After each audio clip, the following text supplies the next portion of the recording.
সম্মানিত উপস্থিতি, আমরা ভালোভাবে অবগত আছি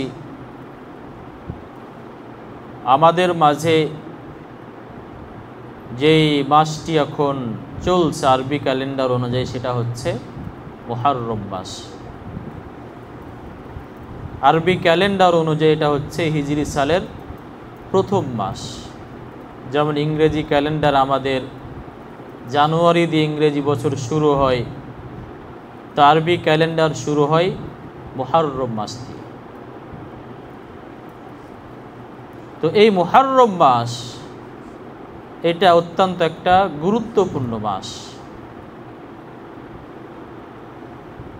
আল্লাহ তাআলা আমাদেরকে বছরের বা মাসের হিসাব দিয়েছে। তো এই যে মুহররম মাস, এই মাসটা আমরা খুব সহজেই ভালোভাবে মনে রাখি, বা যখন এই মাসটা আমাদের মাঝে আসে তখন আমরা সবাই ভালোভাবে অবগত হই। এটার পিছনে কারণটা কি? আসলে এটা কি প্রথম মাস বলেই নাকি অন্য কোনো কারণ আছে? এটা মূলত আরবি ক্যালেন্ডারের প্রথম মাস বলে আমরা এটাকে ভালোভাবে চিনি, আসলে ব্যাপারটা এমন নয়। আমরা এই মাসটাকে খুব ভালোভাবে চিনি, কারণ হচ্ছে এই মাসের সাথে একটা মর্মান্তিক ইতিহাস ঘটনা জড়িত আছে। হুসেন রাদিয়াল্লাহু তাআলার হত্যাকাণ্ড বা তার শাহাদা, এই জন্য আমরা এই মাসটাকে খুব ভালোভাবে চিনি। এবং আমাদের একটা বদ্ধমূল ধারণা আছে, আমাদের একটা আকীদা আছে যে মুহররম মাস, এই মাসটা সম্মানিত বা গুরুত্বপূর্ণ মাস হওয়ার কারণ হচ্ছে এটা হচ্ছে হুসেন রাদিয়াল্লাহু আনহুর শাহাদাতের মাস। এটা আমাদের একটা বদ্ধমূল ধারণা, বিশ্বাস, কিন্তু এই বিশ্বাস আমাদের কি না, সঠিক নয়। মুহররম মানে সম্মানিত মাস। আল্লাহ তাআলা বলছেন যে ইন্না ইদ্দাতাশ শুহুর ইনদাল্লাহি 12 শাহরান ফি কিতাবিল্লাহ। আল্লাহ তাআলার যে কিতাব, যে লাউহে মাহফুজ, এই লাউহে মাহফুজে মোট মাস হচ্ছে 12টা। আল্লাহ তাআলা বলছেন যে আল্লাহ তাআলার কিতাবে মাস হচ্ছে 12টা। ইয়াউমা খালাকাস সামাওয়াতি ওয়াল আরদ, এটা সেদিন থেকেই, যেই দিন থেকে আল্লাহ তাআলা আসমান এবং জমিন সৃষ্টি করেছে। মানে আল্লাহ তাআলা যেই দিন আসমান এবং জমিন সৃষ্টি করলেন, সেই দিন থেকে আল্লাহ লিখে দিয়েছেন, নির্ধারণ করে দিয়েছেন যে মাস হবে কত মাস? 12 মাস। এরপরে বলছেন আল্লাহ তাআলা মিনহা আরবাআতুন হুরুম, এই 12 মাসের মধ্যে সম্মানিত মাস হচ্ছে 4টা মাস। সম্মানিত মাস হচ্ছে 4টা মাস। তো এই যে সম্মানিত যে 4টা মাস, এই সম্মানিত 4টা মাসের মধ্যে একটা হচ্ছে মুহররম। মুহররম মানেই কি? সম্মানিত। তো এই যে সম্মানিত, এই সম্মান মূলত কার কারণে না?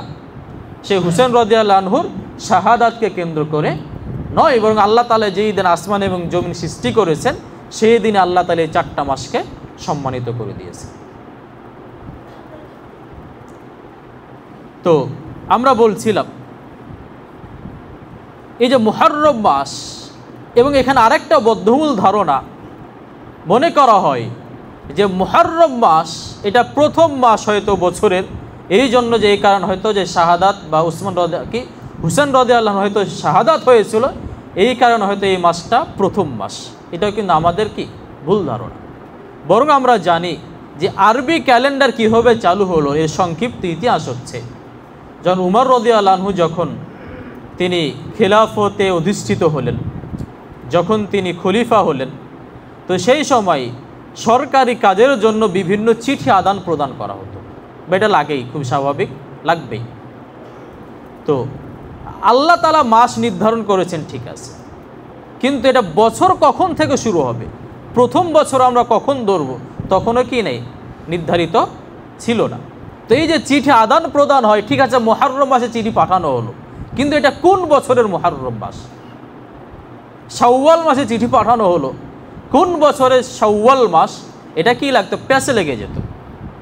তখন উমর রাদিয়াল্লাহু আনহু তিনি সিদ্ধান্ত নিলেন যে আমাদের একটা আরবি বর্ষ বা একটা পুঞ্জিকা আমাদের তৈরি করতে হবে যাতে করে এই ধরনের ভেজাল না হয়।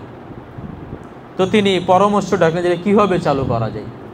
বিভিন্নজন বিভিন্ন পরামর্শ দিলেন যে আমাদের প্রথম বছর হয়তো এভাবেই চালু করা যায়, যে হয়তো রসুল সাল্লাল্লাহু আলাইহি সাল্লাম যেই বছরে তিনি জন্মগ্রহণ করেছে আমরা সেটাকে আমরা প্রথম বছর ধরতে পারি।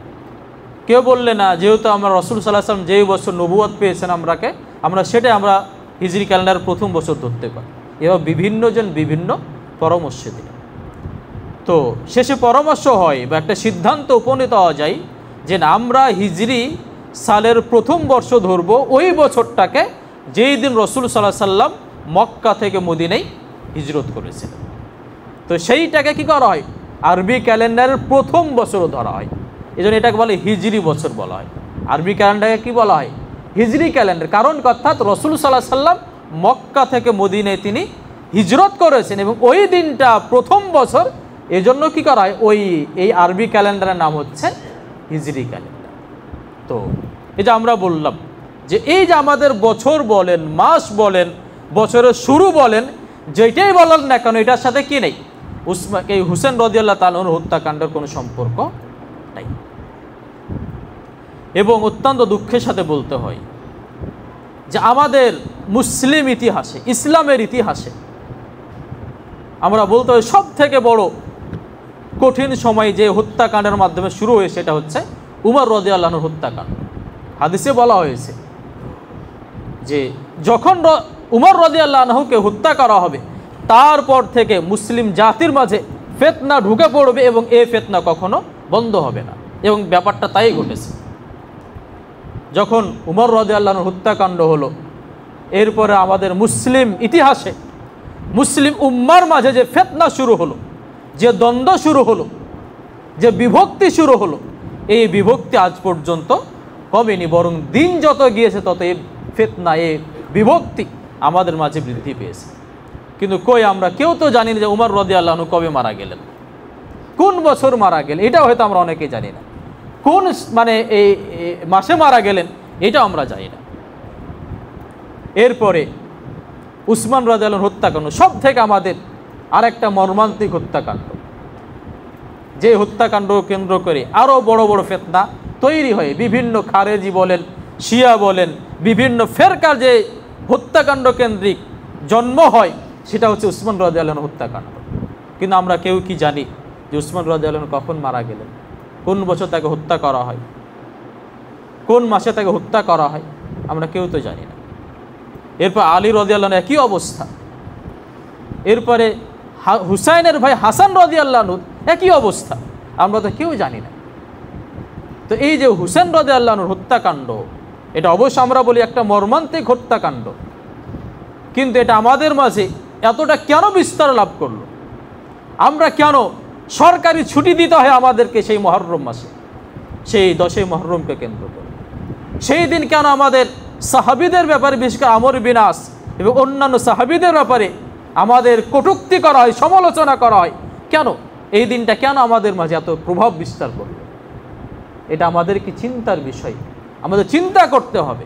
অন্যান্য সাহাবীদের নিয়ে তো আমাদের এত আলোচনা হয় না, তাদের হত্যাকাণ্ড নিয়ে তো এত কিছু বলা হয় না, তাদের হত্যাকাণ্ড নিয়ে তো সরকারি ছুটি হয় না, তাদের হত্যাকাণ্ড নিয়ে তো সাহাবীদের ব্যাপারে বিভিন্ন কটূক্তি কথা বলা হয় না। সেই ধরেন আবু সুফিয়ান বলেন, সেই মুয়াবিয়া বলেন, আমর বিন আস বলেন, এরপর এই ঘটনাকে কেন্দ্র করে উমর বলেন, আবু বকর বলেন, এদের নামে যে বিভিন্ন মিথ্যার ছড়াছড়ি, সাহাবীদের নামে যে বিভিন্ন কুধারণা তৈরি, এটা আমাদের মাঝে কেন তৈরি হলো? এটা আমাদেরকে অবশ্যই চিন্তা করতে হবে। তো যাক, আমরা বিষয়টা আমরা পরে বলবো। তা আমরা এখানে বলে রাখি যে এই যে মুহররম মাস, এই মুহররম মাস যদিও আমরা হুসাইনের মাধ্যমে চিনি, কিন্তু ইসলামে কিন্তু কি এই যে একটা সম্মানিত মাস, এই মাসের সাথে হুসাইন রাদিয়াল্লাহু আনহুর কোনো সম্পর্ক নাই। তো যাক, তাহলে আমরা এখানে সহজে বলতে পারি যে আমাদের মূলত কি এই মুহররমকে কেন্দ্র করে হুসাইনের আলোচনা করার কোনো প্রয়োজন ছিল না, কিন্তু আমাদের সামাজিক প্রেক্ষাপটের কারণে আমাদের কিছু আলোচনা করতে হয়। তো আমরা এই বিষয়টা পরে আলোচনা করব। তারপর আমরা বলবো যে মূলত আমরা শুরুতেই বলেছি যে মুহররম মাস অত্যন্ত একটা কি সম্মানিত মাস। রাসূল সাল্লাল্লাহু আলাইহি সাল্লাম বলছেন যে আফদালুস সিয়াম বা'দা রমাদান শাহরুল্লাহিল মুহাররম, আল্লাহর কাছে রমজানের পরে সব থেকে উত্তম রোজা হচ্ছে, উত্তম সিয়াম হচ্ছে মুহাররম মাসের সিয়াম। বুঝা গেছে? তা আল্লাহ রাসূল সাল্লাল্লাহু আলাইহি ওয়াসাল্লাম বলছেন যে রমজানের পরে সব থেকে যেই মাসে সিয়াম পালনকার উত্তম, সব থেকে ভালো, এটা হচ্ছে গোটা মুহাররম মাস সিয়াম পালন করা। যদি আমরা দেখতে পাই যে রাসূল সাল্লাল্লাহু আলাইহি ওয়াসাল্লাম সব থেকে বেশি সিয়াম পালন করেছিলেন রমজানের পরে শাবান মাসে, কিন্তু তিনি বলেননি যে শাবানের মাসের সিয়াম সব থেকে উত্তম সিয়াম কার পরে? রোজার পরে বা এই রমজান মাসের পরে। তেমন প্রশ্ন হতে পারে যে কেন তার রাসূল সাল্লাল্লাহু আলাইহি ওয়াসাল্লাম এই মুহাররম মাসে এত বেশি সিয়াম পালন করেন? এটার বিভিন্ন কারণ বলা হয়। যেহেতু রাসূল সাল্লাল্লাহু আলাইহি ওয়াসাল্লাম যে ফজিলতের কথা বলেছেন, এই ফজিলতটা হয়তো শেষ যুগের ছিল। তিনি শেষ যুগে বলে গিয়েছেন সব থেকে উত্তম মাস রমজান মাসের পরে। অথবা আলেমগণ এটাও বলেছেন যে হয়তো মুহাররম মাসে রাসূল সাল্লাল্লাহু আলাইহি ওয়াসাল্লাম অনেক বেশি ব্যস্ত থাকতেন বিভিন্ন কাজে, এজন্য হয়তো তিনি মুহাররম মাসে বেশি সিয়াম পালন করতে পারতেন না। তাহলে আমরা এখান থেকে বুঝতে পারলাম সহিহ হাদিসের আলোকে যে মুহাররম মাসে আমাদের প্রথম দায়িত্ব হচ্ছে, প্রথম আমল হচ্ছে যে এই মাসে বেশি বেশি সিয়াম পালন করা। শুধুমাত্র 9 মুহাররম না বা 10 মুহাররম না, বরং পুরা মাসটাই কি আল্লাহর কাছে অত্যন্ত সম্মানিত মাস, এবং এই মাসে সিয়াম রমজানের পরে সব থেকে আল্লাহর কাছে উত্তম সিয়াম। এই জন্য আমরা আমাদের প্রথম আমলের কথা কি বললাম, যে আমরা এই মাসে বেশি বেশি সিয়াম পালন করব। এরপরে ইবনে আব্বাস রাদিয়াল্লাহু আনহু থেকে বর্ণিত, তিনি বলছেন যে মা রাআইতুন নবী সাল্লাল্লাহু আলাইহি ওয়াসাল্লাম ইয়াতাহাররা সিয়াম ইয়াউমিন ফাদ্দালহু আলা গায়রিহি ইল্লা হাদাল ইয়াউম ইয়াউম আশুরা ওয়া হাদা আশ-শাহর ইয়ানি শাহরু রমাদান। তো আমরা বললাম যে প্রথম কাজ আমাদের এই মাসে বেশি বেশি সিয়াম পালন করা। এরপরে কারো পক্ষে যদি এই মাসে বেশি বেশি সিয়াম পালন করা সম্ভব নাও হয়, তবে কমপক্ষে 10 মুহাররম সিয়াম পালন অবশ্যই আমাদের করা উচিত। ইবনে আব্বাস তিনি বলছেন যে মা রাআইতুন নবী সাল্লাল্লাহু আলাইহি সাল্লাম, আমি নবী সাল্লাল্লাহু আলাইহি সাল্লামকে দেখি নাই ইয়াতাহাররা সিয়াম ইয়াউমিন ফাদ্দালহু আলা গায়রিহি, যে রাসূল সাল্লাল্লাহু আলাইহি সাল্লাম রমজানের পরে অন্য মাসের সিয়ামের ব্যাপারে বা অন্য সিয়ামের ব্যাপারে এতটা গুরুত্ব দিয়েছেন, ইল্লা হাদাল ইয়াউম ইয়াউম আশুরা, এই আশুরার রোজা ছাড়া অন্য রোজার ব্যাপার। অর্থাৎ রাসূল সাল্লাল্লাহু আলাইহি সাল্লাম অর্থাৎ ইবনে আব্বাস বলছেন যে নবী সাল্লাল্লাহু আলাইহি সাল্লাম রমজানের পরে যেই দিনটার সিয়ামের ব্যাপারে সব থেকে বেশি মনোযোগী হতেন, সব থেকে বেশি গুরুত্ব দিতেন, সেটা হচ্ছে আশুরার দিনের সিয়াম পালন করা। তাহলে আমরা এখানে পেলাম যে রাসূল সাল্লাল্লাহু আলাইহি সাল্লাম এই মাসে বা এই দিনটার ব্যাপারে খুবই গুরুত্ব দিতেন, যাতে করে তিনি এই দিনে সিয়াম পালন করতে পারেন।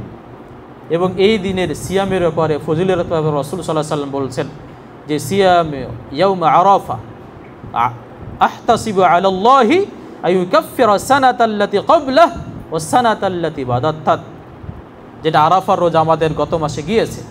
রাসূল সাল্লাল্লাহু আলাইহি সাল্লাম বলেছেন যে আমি আশা করি আল্লাহর কাছে যে আরাফার দিনের কেউ যদি রোজা পালন করে, রোজা রাখে, তবে আল্লাহ তাআলা এই রোজার বিনিময়ে তার পূর্বের 1 বছরের এবং সামনের 1 বছরের গুনাহ মাফ করে দেবে। এরপরে বলছেন ওয়া সিয়ামু ইয়াউমি আশুরা, এবং আশুরার দিনের সিয়ামের ব্যাপারে আমি আল্লাহর কাছে আশাবাদী যে আইয়াহতাসিবা আইয়ুকাফিরা আস-সানাতাল্লাতী ক্বাবলাহু, আল্লাহ তাআলা এই একটা দিনের কারণে তার পূর্বের 1 বছরের গুনাহ মাফ করে দিবেন।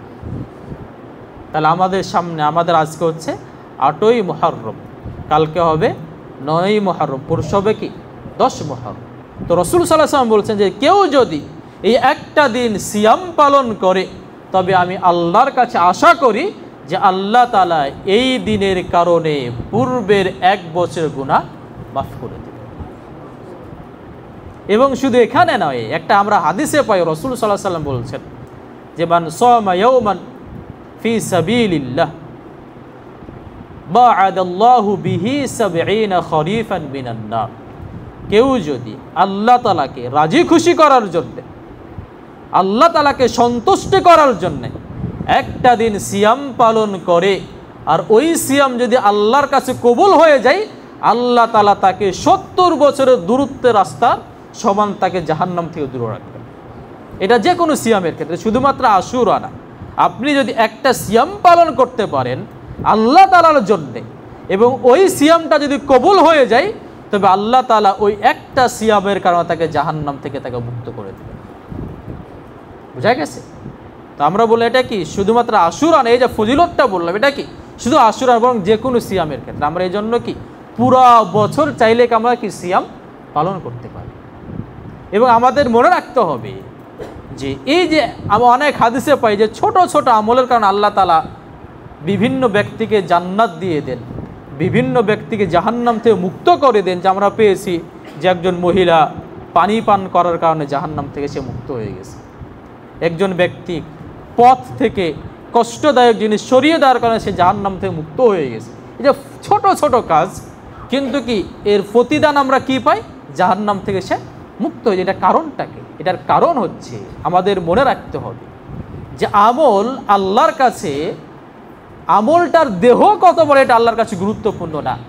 আপনি কত বড় আমল করলেন এটা আল্লাহর কাছে কি তেমন গুরুত্বপূর্ণ না। আল্লাহর কাছে গুরুত্বপূর্ণ হচ্ছে যে আপনার বা আমার নিয়তটা কত শক্তিশালী। আপনি বিরাট আমল করলেন কিন্তু নিয়ত কি নেই, নড়বড়ে অবস্থা, নিয়ত ভালো নেই, তবে ওই আমলের দেহ যত বড় হোক ওই দেহটাতে মূলত কি নেই, কোনো শক্তি নেই। এই জন্য আমরা হাদিস পাই যে একজন মুজাহিদ জিহাদ করে শহীদ হয়ে গেছে, আল্লাহ তাআলা তাকে দ্বারা জাহান্নাম উদ্বোধন করে। তার আমল তো অনেক বড় আমল, কিন্তু জাহান্নামে কেন যাবে? কারণ তার কি নেই ওই আমলের যে শক্তি। একজন মানে আমলের একটা যে আমল একটা বডি বলতে পারি, এই বডির শক্তি হচ্ছে কোনটা? তার ইখলাস। তো এই যে ছোট ছোট যে আমলগুলো করে একজন মানুষ এবং জান্নাতে চলে, যেটার কারণ হচ্ছে ওই কাজটা ছোট হলেও তার ভিতরে যে শক্তি, এই নিয়তের শক্তি, ইখলাসের শক্তি, এই শক্তিটা অনেক বেশি হওয়ার কারণে আল্লাহ তাআলা তাকে কি বলেন জাহান্নাম থেকে মুক্ত করে জান্নাতে দিয়ে দেন। ওই মহিলা যে পান করিয়েছিল এর অন্য কোনো উদ্দেশ্য ছিল না, এর উদ্দেশ্য ছিল কি করা? ওই কুকুরটাকে বাঁচানো, আল্লাহর জন্য তার আমলটা করা উদ্দেশ্য ছিল। এই জন্য আমরা পরামর্শ দেই যে আমাদের ব্যক্তিগত জীবনে কিছু ছোট আমল হলেই আমল হওয়া উচিত, যেখানে যে আমলটা 100% আল্লাহ তাআলার জন্যই হবে। আমাদের প্রত্যেকের জীবনে কি হওয়া উচিত? 2-4টা এমন আমল থাকা উচিত যে আমলটা খুব ছোট হোক, কিন্তু আমলটা হবে একমাত্র আল্লাহ তাআলার জন্য, ইখলাসে পরিপূর্ণ থাকে। তাহলে ওই আমল আমার দুনিয়াতেও কাজে দেবে। দুনিয়াতে কীভাবে কাজে দেবে? আমরা জানি যে আল্লাহর কাছে দোয়া করা একটা মাধ্যম হলো কি করা? ভালো কাজের মাধ্যমে ওসিলা করা, যে আল্লাহ আমি এই কাজটা তোমার জন্য করেছি, আমি এই কাজের ওসিলাই তোমার কাছে দোয়া করছি, তুমি আমাকে এই জিনিসটা আমাকে দাও। আল্লাহ তাআলা কি ওই ওসিলায় যখন তুলে ধরে একটা ভালো কাজের, তখন আল্লাহ তাআলা সেই দোয়াটাও কবুল করবে। তাহলে আমাদের দুনিয়ার জীবনে যদি আমি সফল হতে চাই আর পরকালে যদি আমি সফল হতে চাই, তবে আমাদের প্রত্যেকের জীবনে এমন কিছু আমল রাখতে হবে যে আমলটা শুধুমাত্র হবে আল্লাহ তাআলার জন্য। তাহলে আমার পক্ষে অন্য আমল দ্বারাও যদি আল্লাহ না করুক, যদি জান্নাত পাওয়ার যদি আমার কি ধরনের যোগ্যতা নাও হয়, তবে যে এই ছোট ছোট আমলগুলোর মাধ্যমে আমি জান্নাত পেয়ে যেতে পারি। তো যাও, যেটা বলছিলাম যে কেউ যদি আল্লাহ তাআলার জন্য একদিন সিয়াম পালন করে, এবং ওই যেটা আমরা বললাম সিয়ামটা যদি ইখলাসে পরিপূর্ণ থাকে, তবে ওই একটা দিনের কারণে আল্লাহ তাআলা তাকে কী করবেন? জাহান্নাম থেকে মুক্ত করে দেবেন। আমাদের বেশভূষা, আমাদের আচরণ, আমাদের চলাফেরাটা অনেক দূরের কথা, আমাদের আমলও কি থাকতে পারে না? ইহুদি এবং খ্রিস্টানদের সাথে আমাদের মিল থাকতে পারে না। তখন রাসূল সাল্লাল্লাহু আলাইহি ওয়াসাল্লাম বললেন যে লাইন বাকিতু ইলা কাবিলিন, যদি আমি সামনের বছর বেঁচে থাকি, যদি আমি সামনের বছর জীবিত থাকি, লাসুমান্নাত তাসি', তবে আমি কি করব? 9 তারিখেও সিয়াম পালন করব। এই জন্য আমাদের সিয়াম পালন করতে হবে 9 তারিখে, ইহুদ এবং খ্রিস্টানদের বিরোধিতা করার জন্য, এবং ফজিলতের জন্য আমাদের সিয়াম পালন করতে হবে 10ই মুহররম। তা আমাদের তাহলে এখানে কি হলো? আমাদের উচিত 9 এবং 10 সিয়াম পালন করা। তবে কেউ যদি 9 তারিখ সিয়াম পালন করতে নাও পারে, তবে এটা আমাদের মনে করা উচিত না যে হয়তো সে আর 10 তারিখে সিয়াম পালন করতে পারবেন, এটা মনে করা উচিত না। যদি কেউ কথার কথা 9 তারিখে কোনো কারণে সিয়াম পালন করতে পারলো না, তবে সে 10ম তারিখেও সিয়াম পালন করবে ওই ফজিলত পাওয়ার জন্য। তাহলে আমরা এখানে তাহলে আমাদের এই সিয়ামটা জন্য কি আজকে রাত্রে আমাদের সাহারি করতে হবে, আগামীকাল এবং পরশু দিন আমাদের সিয়াম পালন করতে হবে। এখন এই যে আমরা বললাম আমাদের যে বদ্ধমূল বিশ্বাস, তাহলে আমরা কি এই সিয়ামটা পালন করি কিসের জন্য? এটা কি হুসেন রাদিয়াল্লাহু শাহাদাতকে কেন্দ্র করে? আমাদের মনে রাখতে হবে যে রাসূল সাল্লাল্লাহু আলাইহি সাল্লাম এই সিয়ামের বিধান দিয়েছেন তার জীবিত অবস্থা। আর হুসেন রাদিয়াল্লাহু তিনি শাহাদাত বরণ করেন কি রাসূল সাল্লাল্লাহু আলাইহি সাল্লামের আরও কত মোটামুটি কি বলা যায় যে রাসূল সাল্লাম মৃত্যুর মোটামুটি আরও 50 বছর পরে তিনি 61 হিজরি তিনি শাহাদাত বরণ করেন। আর রাসূল সাল্লাল্লাহু আলাইহি ওয়াসাল্লাম মারা গেছেন কত 11 অথবা 12 হিজরি বলতে পারেন। তাহলে আরও 50 বছর পরে কার মৃত্যু হয়? শাহাদাতে উসমান হয়। এই জন্য এই সিয়ামের সাথে কি নেই কোনো সম্পর্ক। তা এই সিয়ামের সম্পর্কটা হচ্ছে যে আমরা সহজে বলে আমাদের সময় কম, আমরা হুসেন রাদিয়াল্লাহু আনহু শাহাদাতের দিকে যাব। তো এখানে বলা হচ্ছে যে রাসূল সাল্লাল্লাহু আলাইহি সাল্লাম তিনি দেখলেন যে এই দিনে তিনি যখন মদিনে আসলেন তখন তিনি দেখলেন যে এই দিনে ইহুদ এবং খ্রিস্টানরা সিয়াম পালন করছে। তো রাসূল সাল্লাল্লাহু আলাইহি ওয়াসাল্লাম বললেন যে ইহুদ এবং খ্রিস্টানরা এই দিনে কেন সিয়াম পালন করে, কারণটা কি? তো তখন তারা বলল যে এটা এমন একটা দিন যেই দিন আল্লাহ তাআলা মূসাকে বানু ইসরাইল অর্থাৎ ওই ফিরআউনের কবল থেকে মুক্ত করেছিলেন।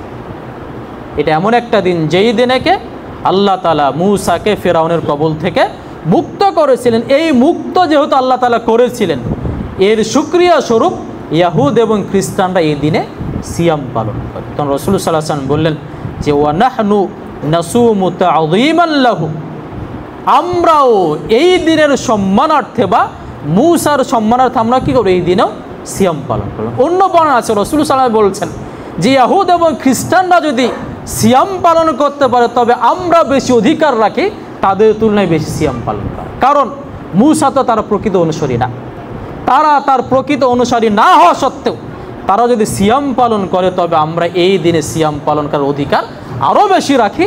এই জন্য রাসূল সাল্লাল্লাহু আলাইহি সাল্লাম এই দিনে সিয়াম পালন করেছে। আমরা এখানে আমরা কি বুঝতে পারলাম? এই সিয়ামের সাথে কার সম্পর্ক নেই? হুসেন রাদিয়াল্লাহু আনহু কোনো সম্পর্ক নাই, এই সিয়ামের সাথে সম্পর্ক কার? মূসা আলাইহিস সালাম। তো যাও, এরপর আমাদের বিশেষ করে মুহররম মাস কেন্দ্রিক আমাদের বেশ কিছু ভুল ধারণা আছে।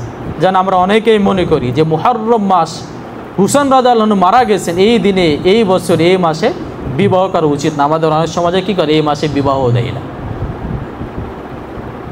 তো রাসূল সাল্লাল্লাহু আলাইহি সাল্লাম তো অন্য মাসে মারা গেছেন, তো তাহলে সেই মাসে তো আরও বিবাহ করা কি হয়ে যায়? হারাম হয়ে যায়। কারণ রাসূল সাল্লাল্লাহু আলাইহি সাল্লামের মৃত্যুর তুলনায় তো কি হুসাইনের মৃত্যু কখনো আরও বেশি কি শোকাবহ হতে পারে না। তো এই ধরনের এগুলো আমাদের ভিতরে একটা কুসংস্কার। এরপরে অনেকেই বলে যে বিশেষ করে 10ই মুহররম সেই দিন কেউ ভালো কোনো কিছু খাই না, কারণ এই দিনে হুসেন মারা গেছেন, এই দিন আমরা কেমনে খাই? তো প্রথমত আমরা বলবো যে ইসলামের নিয়ম হচ্ছে কেউ যদি মারা যায় তবে সর্বোচ্চ তার শোক পালন হয় 3 দিন। সর্বোচ্চ তার শোক পালন হয় কয়দিন? 3 দিন।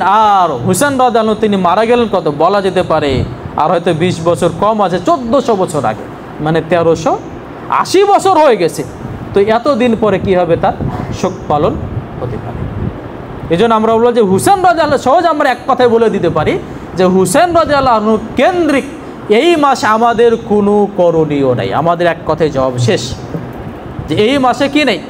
হুসেন রাদিয়াল্লাহু আনহু কেন্দ্রিক আমাদের কি নেই? কোনোই করণীয় নেই, বরং সব আমাদের কি বর্জনীয়। আমাদের সমাজে যা কিছু হয়, মাতম থেকে শুরু করি, যত ধরনের কুসংস্কার হয়, যত ধরনের তার নামে যত কিছু মানে করা হয়, সব কিছু আমাদের এই মাসে হচ্ছে বর্জনীয়।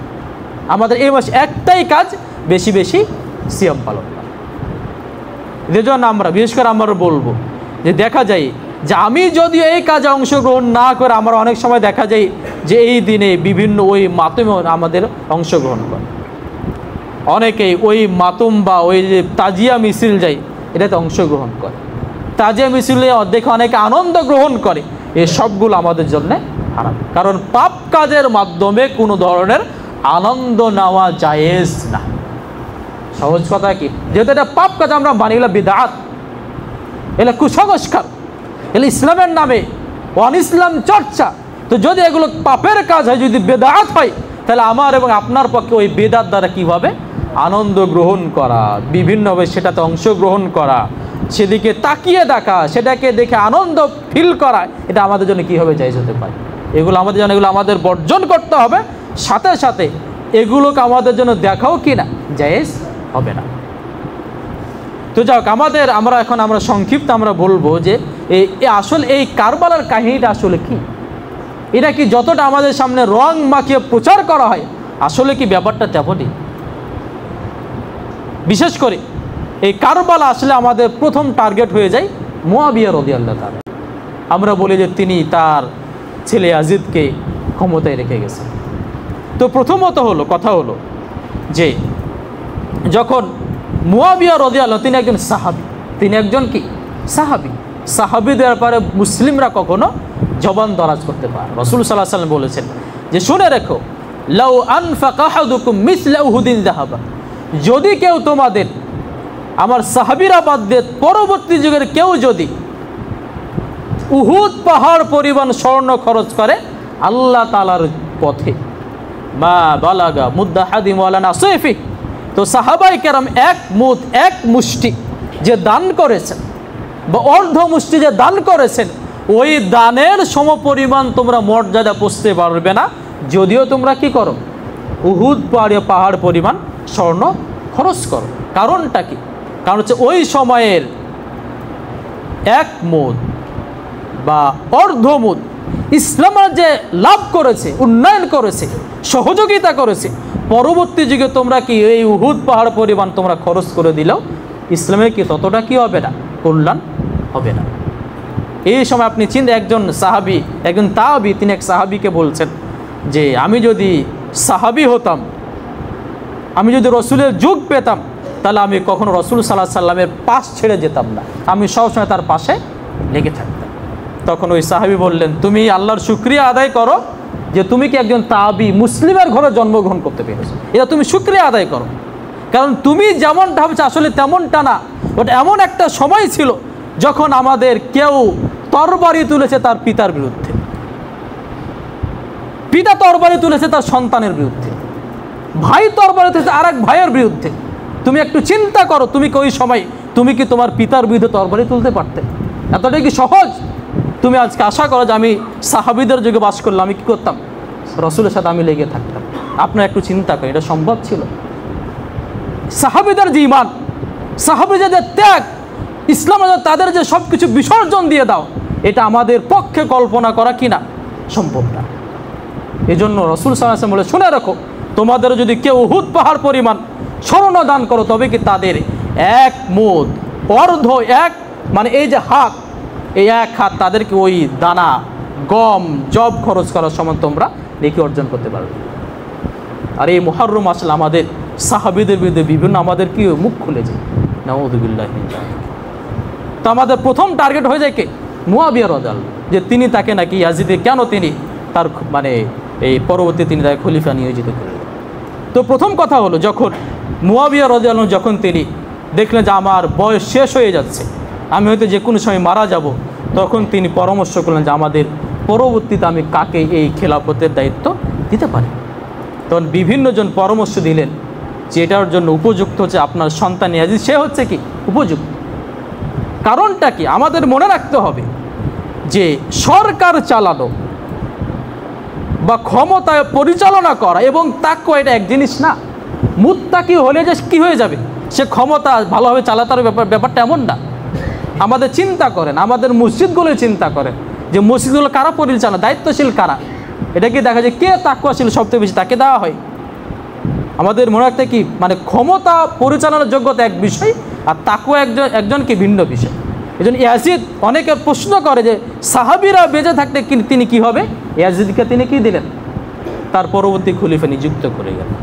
আমাদের মনে রাখতে হবে যে ইয়াজিদের ভিতরে ক্ষমতা পরিচালনা করার জন্য যতগুলো গুণ থাকা দরকার সবই তার ভিতরে কি ছিল, গুণ ছিল। তিনি তার সন্তান বলে তিনি তাকে পরবর্তী খলিফা নিয়োজিত করেছেন, বিষয়টা কি না এমন নয়। বরং আমরা একটা বর্ণনা পাই যে যখন মুআবিয়া রাদিয়াল্লাহু আনহু তিনি যখন ইয়াজিদকে পরবর্তী খলিফা মনোনীত করলেন, তখন তিনি একবার কাবায় গিয়ে দোয়া করলেন, আল্লাহুম্মা ইন কুনতু ইন্নামা আহাদতু লিয়াজিদ লিমা রাআইতু মিন ফাদলি। হে আল্লাহ, তুমি সাক্ষী থাকো, আমি ইয়াজিদকে আমার পরবর্তী খলিফা এই জন্য আমি নিয়োজিত করলাম যে তার ভিতরে খেলাফতের যত গুণ থাকা দরকার আমি সবগুলো গুণ তার মাঝে আমি পেয়েছি।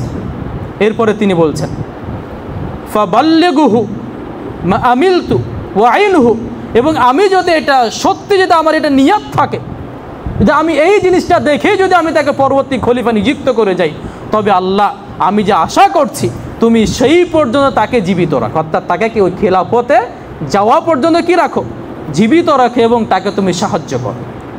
ওয়াইন কুনতু ইন্নামা হামালানি হুব্বুল ওয়ালাদি ওয়ালিদলি ওয়ালাদিহি, আর আমি যদি তাকে খলিফা এই জন্য নিয়োজিত করি যে আমি সন্তান বলে তাকে ভালোবাসি, পিতার প্রতি মানে সন্তানের প্রতি পিতার ভালোবাসার কারণে যদি আমি তাকে আমি যদি তাকে খলিফা নিয়োজিত করি, ওয়াইন্নাহু লাইসা লিমা সনাআতু বিহালান, এবং যে তার যোগ্যতা আমি যদি না দেখি, ফাকবিদুহু ক্বাবলা আন ইয়াবলুগা যালিক, তবে সে যেন খলিফা হওয়ার আগেই তুমি তাকে তার মৃত্যু দিয়ে দিও।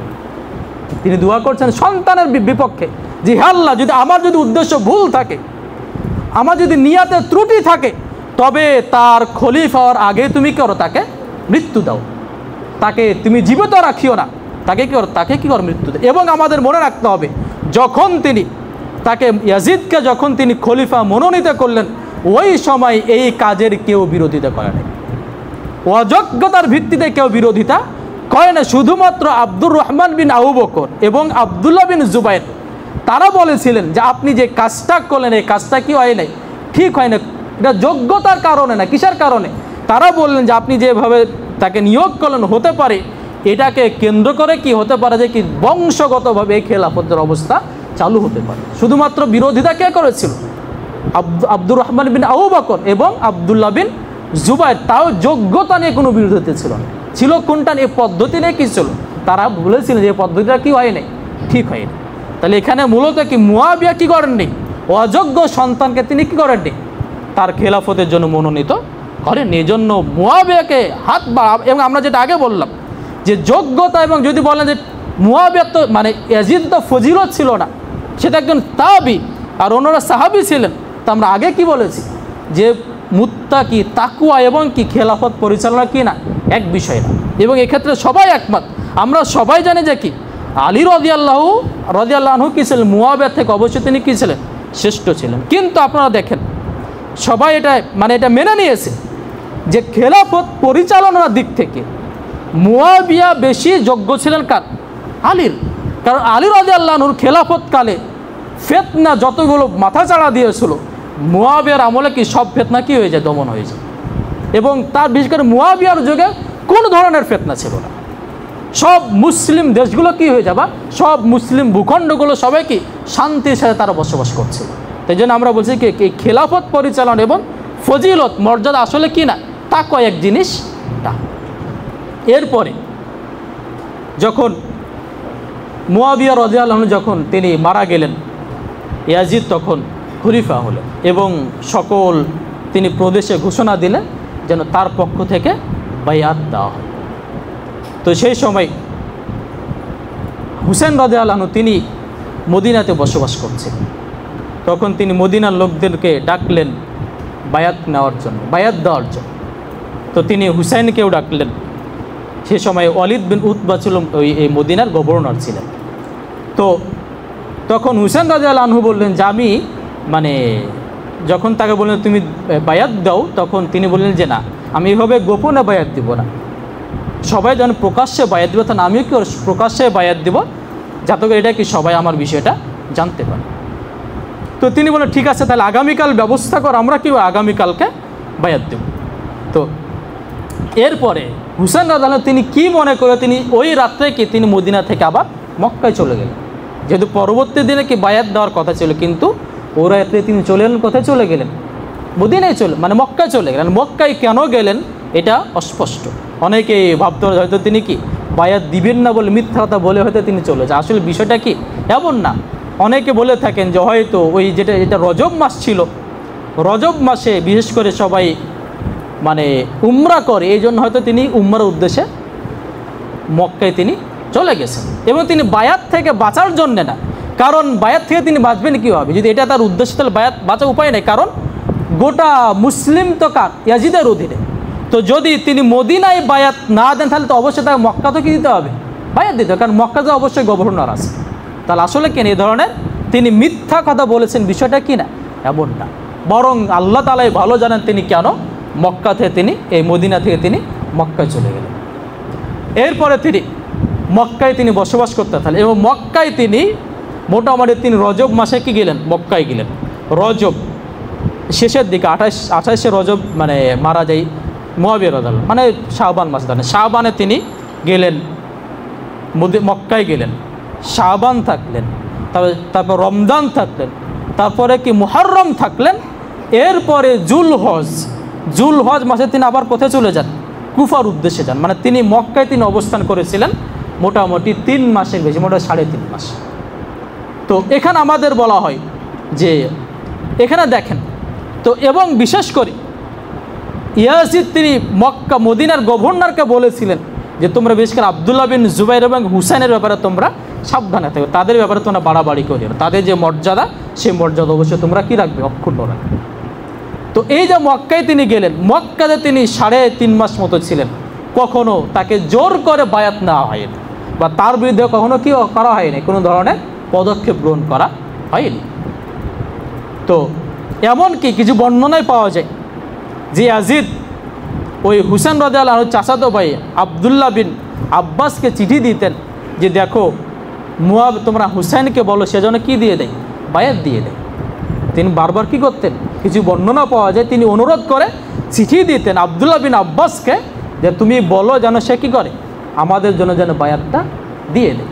তো যাও, যখন তিনি মক্কায় অবস্থান করছেন তখন কুফার লোকেরা হুসেন রাদিয়াল্লাহু আনহুকে বারবার চিঠি দিচ্ছে যে আপনি আমাদের কাছে চলে আসেন, আমরা আপনার কাছে কি করব? বায়াত, আমরা আপনার কাছে বায়াত গ্রহণ করব, আপনি আমাদের মাঝে চলে আসেন। যখন এ ধরনের অসংখ্য চিঠি আসলো তখন হুসেন রাদিয়াল্লাহু আনহু তিনি তার চাচাতো ভাই মুসলিম না আকিলকে কুফায় পাঠালেন, বললেন দেখো তো অবস্থাটা আসলে কি। তো এরপরে যখন মুসলিম না আকিল যখন তিনি চলে আসলেন কুফায় অবস্থা যাচাই বাছাই করার জন্য, তো তিনি দেখলেন যে সত্যিকার অর্থেই এই কুফার লোকেরা হুসেন রাদিয়াল্লাহু আনহুকে চাই। তো এরপরে মুসলিম না আকিল তিনি চিঠি পাঠালেন হুসেন রাদিয়াল্লাহু আনহুকে, আপনি এখানে চাইলে চলে আসতে পারেন, ইচ্ছা হলে আপনি এখানে আসতে পারেন। তো যখন এই চিঠি যখন পেলেন হুসেন রাদিয়াল্লাহু আনহু, তখন তিনি বের হচ্ছিলেন। সেই সময় আবদুল্লাহ বিন আব্বাস, এরপরে আবদুল্লাহ বিন আপনার উমার, এরপরে তার ভাই মুহাম্মদ বিন হানাফিয়া, এরা সবাই বললেন যে আপনার কি কুফায় যাওয়া ঠিক হবে না, আপনি কুফায় যাবেন না, কারণ কুফার লোকেরা সবসময় গাদ্দারি করে। এর পূর্বে তার আপনার পিতাকে মেরেছে, আপনার এখানে যাওয়া কি হবে না, ঠিক হবে। তখন তিনি কেন কুফায় আসছিলেন এটার ব্যাপারে একটা বর্ণনা পাওয়া যায় যে তিনি বললেন তখন আপনার এই হুসেন রাদিয়াল্লাহু আনহু তিনি বললেন যে ওই আবদুল্লাহ বিন আব্বাসকে, তার চাচাতো ভাইকে, যে দেখেন মক্কা একটা সম্মানিত জায়গা, এখানে যদি আমি থাকি তাহলে এখানে কি বিপদ আপদ হচ্ছে, এদের মারামারি হতে পারে, একটা বিচ্ছেদ হতে পারে, খুন খারাপি হতে পারে, মক্কার সম্মান লুণ্ঠিত হতে পারে। এই জন্য আমি চাচ্ছি আমি কুফায় চলে যাই, যাতে করে আমাকে কেন্দ্রে কি না হয়, কোনো ধরনের ফিতনা তৈরি না হয়। তাহলে এখানে দেখেন তিনি কুফায় আবার কিসের উদ্দেশ্যে যাচ্ছেন?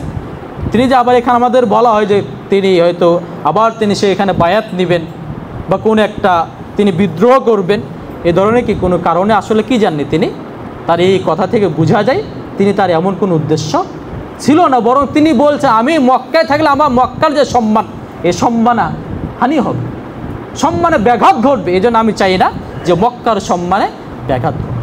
তো এই জন্য তিনি সিদ্ধান্ত, যখন এই কথা যখন আবদুল্লাহ বিন আব্বাসকে যখন হুসেন রাদিয়াল্লাহু আনহু তিনি বললেন, তখন হুসেন রাদিয়াল্লাহু আনহুকে তিনি আর বাধা দিলেন না, কারণ এটা তো একটা কি ভালো জিনিস, তিনি ফিতনা থেকে মুক্ত হতে চাচ্ছেন, যেন তিনি তাকে আর বাধা দিলেন না। তো এরপরে পরের কাহিনী হচ্ছে, এরপরে মুআবিয়া ইয়াজিদ তিনি জানতে পারলেন যে কুফাতে এমন একটি কিছু ঘটতে আছে, খারাপ একটা অবস্থা ঘটতে যাচ্ছে।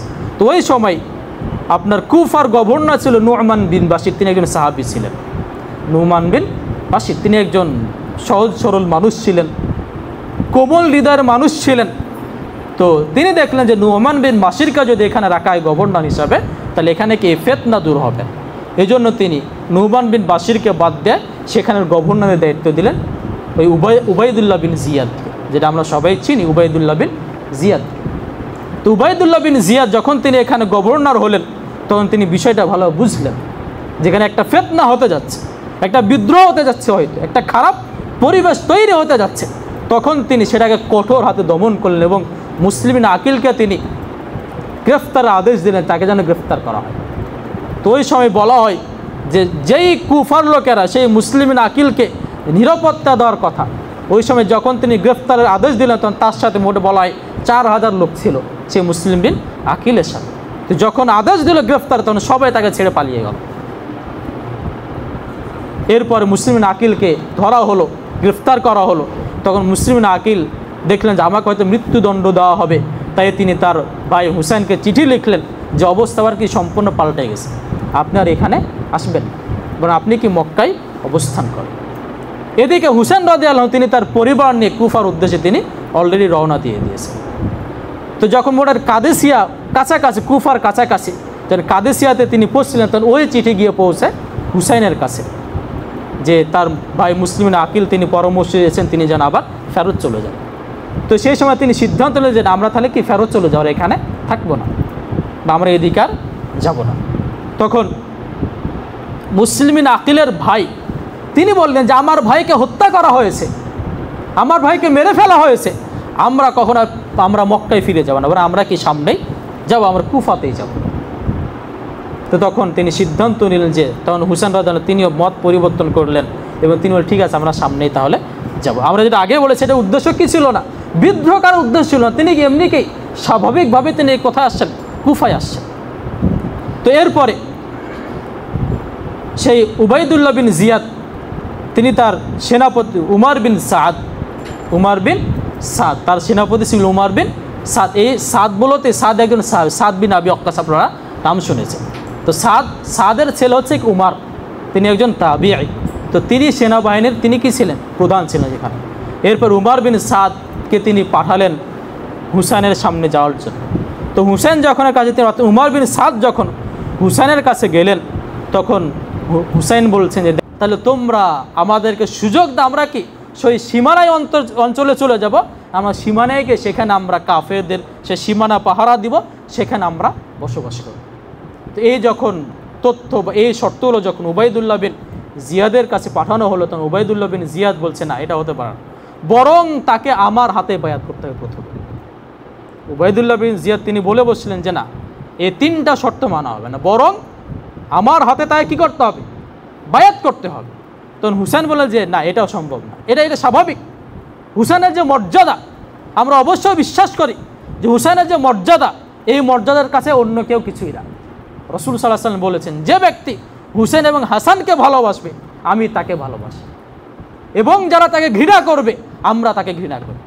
এটা আমাদের বিশ্বাস যে হুসেন রাদিয়াল্লাহু আনহুকে ঘৃণা করা, তার ব্যাপারে কোনো ধরনের তুচ্ছ কথা বলা, তাকে কোনোভাবে অপমানিত করা ওই সাহাবীদের অপমান করার শামিল।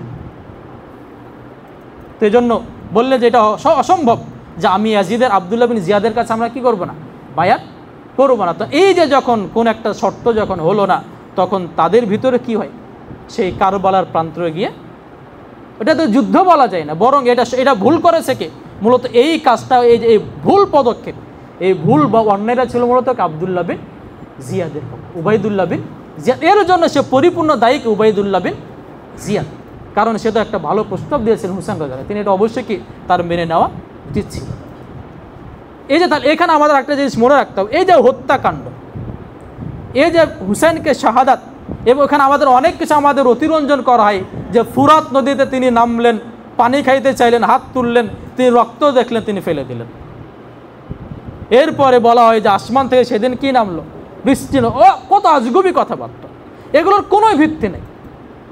40 বা এই যে 100-র নিচে যে আপনার যে মানে টোটাল লোক ছিল কত, হুসেন আছে 100-র নিচে, তার মধ্যে মহিলা ছিল, বাচ্চা ছিল, অনেক কিছু ছিল।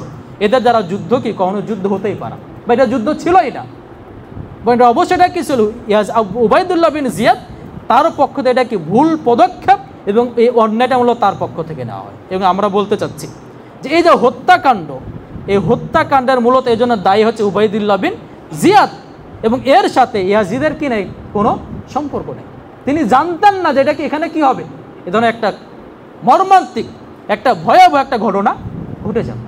তিনি শুধুমাত্র পাঠিয়েছিলেন উবাইদুল্লাহ বিন জিয়াদকে, যাতে করে কুফাতে কোনো ধরনের বিদ্রোহ, কোনো ধরনের মারামারি, কোনো ধরনের একটা উদ্ভট পরিস্থিতি যেন তৈরি না হয়ে, যেন তিনি উবাইদুল্লাহ বিন জিয়াদকে এই নির্দেশনা দিয়ে পাঠিয়েছিলেন। তিনি মূলত এই হুসাইনকে হত্যা করা, এ ধরনের কোনো কিছু তার বিরুদ্ধে কিছু বলেননি, বরং এমনটা তার উদ্দেশ্য থাকলো, আমরা যেটা আগেই বললাম যে হুসাইন রাদিয়াল্লাহু তিনি মক্কাতে 3 মাস অবস্থান করলেন, 3.5 মাস অবস্থান করলেন, তাকে কোনোদিন জোর করে বায়াতও নেওয়া হয়নি তার কাছে। সেই জন্য এবং যখন এই তথ্য যখন মানে এই যে হুসাইন রাদিয়াল্লাহু হত্যাকাণ্ডের তথ্য যখন ইয়াজিদের কাছে পৌঁছলো, তিনি অনুতপ্ত হয়েছিলেন, আল্লাহর কাছে ঘোষণা করেছে, আল্লাহ তুমি সাক্ষী থাকো, আমি এই হত্যাকাণ্ড থেকে সম্পূর্ণই মুক্ত। তো এই জন্য আমরা বলো যে অবশ্যই কি এই ঠিক আছে, আমাদের ইয়াজিদের অন্য কোনো যদি ত্রুটি থাকেও, যেমন তার অবশ্যই কিছু ত্রুটি আছে, তিনি সেই মক্কায় তিনি কাবা ঘরে তিনি কী হয়েছিল, হামলা চালিয়েছে, এটা অবশ্যই কি অন্যায়। কিন্তু আমরা যেভাবে তাকে উপস্থাপন করি, যেভাবে আমরা তাকে তুলে ধরি, এটা অবশ্যই কি অবশ্যই অন্যায়। এতটা আসলে আমরা যেটা বললাম যে বিষাদ সিন্ধু অথবা এ ধরনের যে উপন্যাসগুলো আছে, এই বিষয়টাকে যেভাবে চিত্রায়িত করা হয়েছে, যতটা তুলে ধরা হয়েছে, বাস্তবে আসলে কি না তেমন কোনো কিছু না। তো যাক, আল্লাহ আমাদের এই বিষয়গুলো ভালোভাবে বুঝার তৌফিক দান করেন, আমিন। সময় উপস্থিত আমাদের যদিও সময় শেষ হয়ে গেছে। এই যে আমরা বললাম যে হুসেন রাদিয়াল্লাহু তিনি মারা গেলেন 61 হিজরিতে। এরপরে এই হুসেন রাদিয়াল্লাহুকে কেন্দ্র করে, এই শাহাদাতকে কেন্দ্র করে আপনার ওই 61 হিজরি থেকে নিয়ে 352 হিজরি পর্যন্ত কোনো কিছুই হতো না। সর্বপ্রথম 352 হিজরিতে ফাতেমা শিয়া ওই খেলাফতের কালে মুইজউদ্দৌলা আহমদ বিন বুয়াইহ তিনি বাগদাদের সর্বপ্রথম কি এই 352 হিজরিতে এই হুসেন রাদিয়াল্লাহুর হত্যা কেন্দ্রিক বা তার শাহাদাত কেন্দ্রিক এই ধরনের তিনি প্রথম জুলুস বের করেন, তিনি প্রথম কি মাতমের ব্যবস্থা করেন। তিনি সর্বপ্রথম তিনি এই যে আজকে যে আমাদের সমাজে চলছে এই কাহিনী বা এই যে বন্দোবস্ত, এই যা মানে অনুষ্ঠান, এই সবগুলো মূলত চালু হয় কত 352 হিজরির পর থেকে। এর আগে এ ধরনের কোনো অস্তিত্ব ছিল না। তো এটা যাতে আমরা সহজেই বলতে হবে, এটা খুবই সহজ, আমরা খুব ভালোভাবে বুঝি যে যেই জিনিসটার অস্তিত্ব ইসলামে অর্থাৎ রাসূল সাল্লাল্লাহু আলাইহি ওয়াসাল্লাম জীবদ্দশায় ছিল না, এটা কখনো ইসলাম হতে পারে না, এটা কখনো ইসলাম হতে পারে না। এই জন্য আমরা খুব সহজে আমরা যেটা আগেই বলে ফেলেছি যে আমাদের মুহররম কেন্দ্রিক আমাদের কোনোই দায়িত্ব নাই সিয়াম পালন করা আছে, আমাদের কোনোই কাজ নেই, শুধুমাত্র একটাই কাজ সিয়াম পালন। এর বাইরে এই মুহররম কেন্দ্রিক যা কিছু ঘটে, যা কিছু হয়, যা কিছু বলা হয়, যা কিছু আমরা শুনি, সবগুলোই ইসলাম নিষিদ্ধ বিষয়। এগুলো থেকে অবশ্যই আমাদের বিরত থাকতে হবে। এবং আমরা আগেই বললাম যে এই দিন আমরা সাহাবীদের ব্যাপারে অবশ্যই সতর্ক থাকব, আমাদের মুখ দিয়ে যেন এমন কোনো কথা বের না হয় যেখানে সাহাবীদের মর্যাদা হানি হয়, বা ইয়াজিদকে আমাদের গালিগুলাজ করারও কি নাই, কোনো প্রয়োজন নেই। হাদিসে পাওয়া যায় যে কুস্তুনতুনিয়া নামে একটা যুদ্ধ হবে, এই যুদ্ধে যারা অংশগ্রহণ করবে তাদেরকে আল্লাহ তাআলা সবাইকে ক্ষমা করে দেবেন। তো ওই কুস্তুনতুনিয়ার যুদ্ধে অংশগ্রহণ করেছিলেন কে, তার সেনাপতি ছিলেন ইয়াজিদ। এই হাদিস থেকে বোঝা যায় যে কি আমরা যেভাবে তাকে মনে করি, কাফের মনে করি, আমরা লানত দেই, এই সবগুলোকে একজন মুসলিম কখনো কি কারোর বিরুদ্ধে লানত দিতে পারে না, কাউকে গালিগুলাজ করতে পারে না। যেহেতু আমরা ইয়াজিদকে আমরা কাফের বলতে পারি না, এই জন্য কি তার বিরুদ্ধে আমাদের মানে কি বদদোয়া করার আমাদের কি নেই, এটা উচিত না। তা আমি যাক, আমরা আমাদের আল্লাহ তাআলা বিষয়গুলো ভালো বুঝার তৌফিক দান করুন। আমরা আবারও রিপিট করছি যে মুহররম কেন্দ্রিক আমাদের একটাই কাজ, বেশি বেশি সিয়াম পালন করা, কমপক্ষে 9 এবং 10 তারিখ সিয়াম পালন করা। এর বাইরে যা কিছু আছে সবগুলো পরিহার করা, সবগুলো থেকে নিজের পরিবারকে, অধীনস্থ ব্যক্তিদেরকে, এলাকার মানুষদেরকে সতর্ক করা। এবং যে শিয়াদের খপ্পরে আমরা যে পড়ে আছি, আমরা যেটা বলছি, এই যে সবগুলো কারবার মূলত কই শিয়াদের মাধ্যমে হয়ে থাকে। আমাদের এই বিশেষ করে যে মুঘল সাম্রাজ্য, এই মুঘল সাম্রাজ্য মূলত সম্পূর্ণটা কি শিয়াদের অধীনে পরিচালিত হতো, এবং যার ফলে আমাদের ভিতরে যত কার্যকলাপ সবগুলো সেখান থেকে আমাদের ভিতরে কি প্রবেশ করেছে। আমাদের সবার সে কি হাসান হুসেন আমাদের নামের শেষে কী থাকে? হাসান থাকে, আলী থাকে, হুসাইন থাকে। এগুলো কেন আসলো? এগুলো তো মূলত সবগুলো আমাদেরকে সেখান থেকে প্রভাবিত হয়। এই জন্য আমাদের ভিতরে যত ধরনের কুসংস্কার সবগুলো মূলত আমাদের সেই মুঘল সাম্রাজ্য থেকে আমাদের মুসলিম সমাজে ঢুকে পড়েছে, এবং আলহামদুলিল্লাহ অনেকগুলো আমাদের ভিতরে এখন কি সেগুলো বিদায় নিচ্ছে, এবং আমরা আরও আমাদের সতর্ক থাকতে হবে। আল্লাহ আমাদের বিষয়গুলো ভালোভাবে বুঝার এবং সে অনুযায়ী আমল করার তৌফিক দান করে আমিন। আল্লাহ যেন আমাদেরকে যাবতীয় বিদাত থেকে আমাদের যেন রক্ষা করে আমিন। এবং আমরা যেন সাহাবীদের ব্যাপারে আমরা যেন অবশ্যই জবান দরাজ থেকে আল্লাহ যেন আমাদের মুক্ত রাখেন আমিন। এবং আমরা যেন সাহাবীদের ভালোবাসতে পারি, এবং সাহাবীদের ভালোবাসা ইমানের অংশ হিসাবে আমরা যেন এই ইমানের ভিতরে যেন আমরা পরিপূর্ণভাবে প্রবেশ করতে পারি, আল্লাহ আমাদের সেই তৌফিক দান করেন আমিন। এবং আমরা দোয়া করি যেন আল্লাহ যেন আমাদেরকে এই মাস বিশেষ করে 9 এবং 10 তারিখ আমরা যেন সিয়াম পালন করতে পারি, আল্লাহ আমাদের সেই তৌফিক দান করেন আমিন। এবং আমাদের ভিতরে যারা অসুস্থ আছে আমরা দোয়া করে আল্লাহ যেন তাদেরকে পরিপূর্ণ শিফা দান করেন আমিন। আল্লাহ যেন তাদের অসুস্থতা দূর করে দেন আমিন। এবং অসুস্থতার মাধ্যমে আল্লাহ যেন তাদের বিপদ আপদ দূর করে দেন আমিন। এবং তাদের গুনাহগুলো যেন মাফ করে দেন আমিন। এবং আমাদের ভিতরে যে যত সমস্যা আছে আল্লাহ যেন সবার সমস্যা দূর করে দেন আমিন।